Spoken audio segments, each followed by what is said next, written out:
Okay guys, meron tayo rito dumating na Mitsubishi Strada to guys, 2013 model. Yan. Bali ang problema nito guys, hindi gumagana yung fuel gauge. Ito guys, pakita ko sa inyo.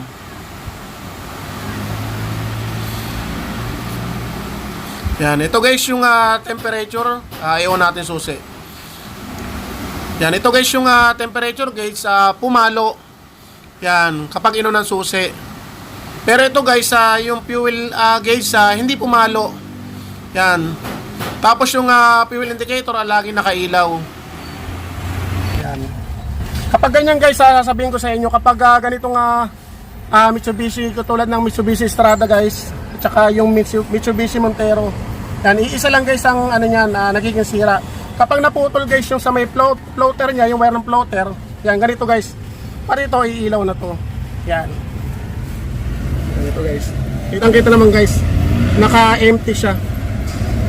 Yan, tapos ito nakailaw. Pero sir, may crudo to, no? Meron po. Oh, yan, nagpakagaraw si sir. Bali ito guys yung may-ari. Bali ilang buwan na yan sir na hindi gumagana rin? Mga 1 year na. 1 year na rin sir na ganito? Ibig sabihin sir, paano yun? Lagi ka na nagpupultang? Oo, pinupultang ko na lang. Sir, bago natin nanin yan, shoutout ka, baka may mabatiin ka. Oo, wala na, okay na. Okay, si sir, taga saan ka sir? Taga-halang lang. Lang, di bali si sir, taga rito lang din pala sa Binyan, Laguna rin sir dito. Hindi Kalamba. San Francisco. San Francisco, yan, si bali si sir ito. Yan, ang issue na ito guys, ito hindi gumagana itong fuel gauge. So ito ang ginawa namin, gaya na lagi kong ginagawa, check muna tayo sa tangke. Yan, bali dumating na ako rito, chinek na ng pamangkin ko, yan, yung pamangkin ko. Yan, ito guys ang nakita niya. Yan, alam niyo naman guys yung mga pamangkin ko, sanay na guys gumawa. Yan, bali ito guys, binaba niya ng konti yung tangke. Yan, ito yung tangke guys. Yan, tangke ito guys. Ito yung nakita yung sira guys. Yan, putol. Yan, putol yung sakit ng fuel floater. Reka, baka marek. Yan. Bali ito guys.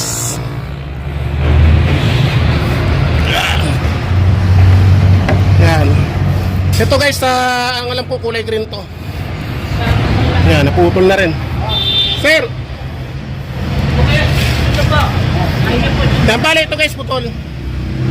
Yan, ito guys yung kulay green. Yan, dapat nakatap yan dito. Yan, dito. Bali ito lang nakakabit sa kanya. Yung ground. Sir, ito sir, putol yung wire. Yan, kitang-kita naman. Ganito kasi guys, wag muna kayo magpapalit ng pyesa. Kailangan guys, check nyo muna yung linya ng fuel floater. Yan, ito guys, kapag bunot to, iilaw rin yung fuel indicator. Yung kanina pinakita ko. Yan. Medyo mahirap lang yun guys sa bunutin, kaya medyo binaba ng pamangkin ko. Turo mo reking dyan. Yan, ibababa nyo lang ng konti. Yan, kasi nasa ibabaw yan guys. Sir, 1 year nang pinagtsagaan mo? Oo, sir. Kasi ako busy. Kaya hindi mo rin pinatingnan sa iba? hindi pa, wala pa. Saan mo nakita yan sir na napanood mo ako? Sa video, sa YouTube. Ilang araw na akong pabalik-balik dito kasi kaso laging puno. Puno lagi. Yan, bali ito guys.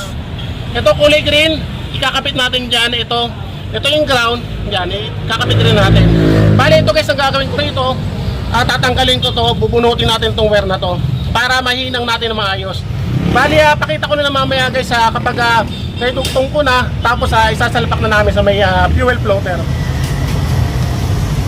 So ito na guys, okay na, naiayos na natin guys yung linya, yung naputol. Yan, bali ang putol niya lang guys, nandito lang. Yan. Kaya namin nilalabas to guys kasi nga mahirap bunutin guys. Mahirap natin idugtong sa ibabaw kasi nga nasa ibabaw yung floater, fuel floater nasa ibabaw. Kaya hindi natin magagawa ro sa ibabaw kasi nasa ibabaw siya, nasa gitna. Kaya ginawa namin, yan, binaba namin para maidugtong natin na maayos.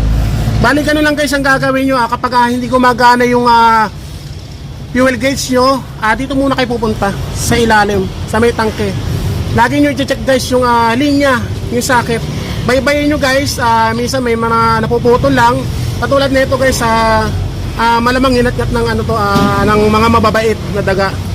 Yan, paboritong ngatkatin guys ng mga dagayan kasi nga may nakikita silang wire doon sa ibabaw. Minsan binabahayan nila. Yan, katulad dito umaakit sila. Minsan nakaparada to guys sa mga lugar na madadamo. Minsan inaakit ang daga. Kaya ang inangat-ngat nila guys, yung mga dapat nilang ngat-ngatin. Yan, ganun lang guys ang gagawin nyo. Check muna sa linya guys bago nyo palitan ng mga pyesa. Yan. Tapos ito guys ang ginawa ko, kailangan guys, yan ito guys, hininangan natin guys ng panghinang. Tapos binalutan natin. Yan, layo mo na rin ulit, baka maapakan, mainit pa yan. Yan. Bali yung gagawin namin guys, ikakabit na ng pamangking ko. Rek, kabit mo na Rek.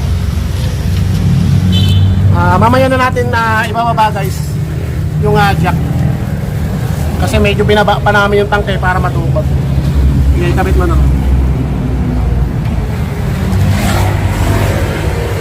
Sir, dito ka sir uli.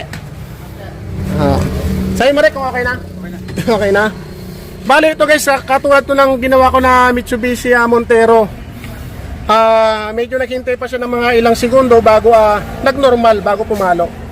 Yan, ngayon guys, iyon natin susi. Sana sir buo yung floater.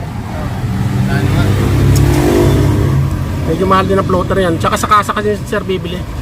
Kung natin susi, sana mag-normal. Mga ilang segundo yan sir eh. Babasahin pa ng ano yan.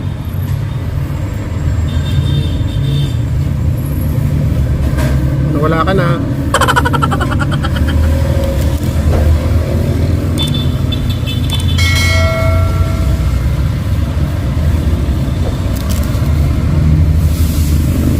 Start natin sir.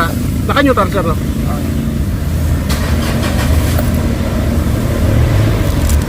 Yan, nakagana na siya guys yung RPM. Sana gumana.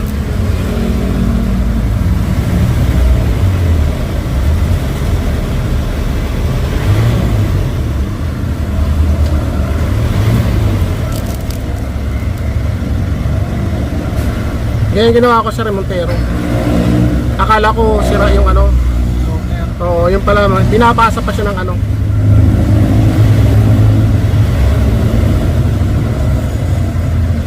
Ayun, okay na, di ba?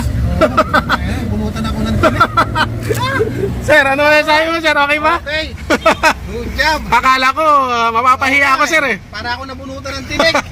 Sir, akala ko mapapahiya ako eh. Kasi ang tagal parang ano di ba sir, tama sir yung sinabi ko, matagal, medyo ilang segundo. Ayan sir. Okay guys. Para ako nabunutan ng tinik. Isang taon ako nag-test. Isang taon sir? Oo. Grabe, katulad din sir yung ginawa ko na Mitsubishi Space Gear. Basta lagpas isang taon sir, yung ka-upload ko lang sir. Di ba sir, kitang-kita mo naman. Sir, baka may babatiin ka pa. Babatiin ka, wala ka pang binabati. Shoutout nga pala sa misis ko. Yan, sir. Siyempre. Hindi pa ako nauwi, dumiretso ako dito sa Palawaan. Sir, maraming salamat sa iyo. Ayan, kitang-kita naman kay sir. Ang itsura niya sir, talagang tuwang-tuwa, di ba? Talagang isang taong kong television eh. problem solved guys. Yan, ganun lang gagawin nyo guys. Punta lang kayo sa GN Paladin hanggat magagawa natin ang paraan yan guys. Hindi natin susukuan yan. Ito nga pala guys, meron din pala ako Rek, video mo nga ako. Yan. Bali, ito kasi guys, merong nag-comment sa mga comment section ko. Patayin ko muna. Bakit ko pa raw pinapakita yung mga may-ari? Hindi raw ako mag-focus sa video ko. Ito naman guys, kitang-kita naman napapagana ko. Kasi guys, sasabihin ko sa inyo, kaya ako sinasamang may-ari. Kailangan may may-ari kasi yung ibang gumagawa ng mga video guys, sila lang ang sumisira ng mga problema, puputulin nila yung wire, tapos bibidyohan nila. Sa akin kasi guys, ayoko na scripted. Gusto ko totoo. Kumbaga may may-ari para talagang totoo na may problema sa sakyan. Shoutout nga pala sa nagsabi no na bakit ko pa sinasama yung mga may-ari ng sasakyan. Kasi nga, ganun ang gusto ko mangyari. Kailangan meron tayo nga before and after. Yan. So ito guys, kitang-kita naman. Gumana.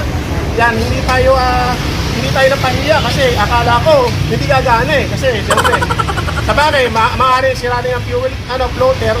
Yan, kitang-kita naman guys bumalo. Kaya ito si sir, nandito si sir. Si sir mismo. Yan, masyado siyempre, natuwa si sir eh. Yan. Kaya, natutuwa rin ako guys sa mga nagpupunta rito sa shop na napapagaan ako mga sasakyan nila. Sir, maraming salamat po sa'yo. Yan, yan si sir, kitang-kita naman, masaya si sir ha. Masaya si sir na uuwi. Kumbaga, isang taon na problema niya to. Itong fuel gauge. Ano yan sir, matagal lang ganyan yan na yung wala na nabili nyo, tapos hindi talaga gumagana. Ibig sabihin sir, ibig sabihin sir, lagi ka nagkakarga ng sir, lagi niya pala pinupultang, kaya kumbaga yung tangke ni sir, talagang swerte kasi lagi puno sir, no? Yung guys, kaya lang, gayahin lang yung video ko. Sana may natutunan kayo sa isa itong bagong video. Tapos ito nga pala guys, siyempre, kung meron kayong mga natututunan sa akin, siyempre, mag-subscribe na rin kayo guys para lahat ng mga problema sa mga sasakyan nyo, ng mga electrical, mga problema sa electrical, magagawa nyo ng mga isang sasakyan nyo kahit nasa bahay lang kayo. Tsaka paki-pindot nyo na rin guys yung notification bell ko para maging updated kayo sa lahat ng mga gagawin ko pa mga video.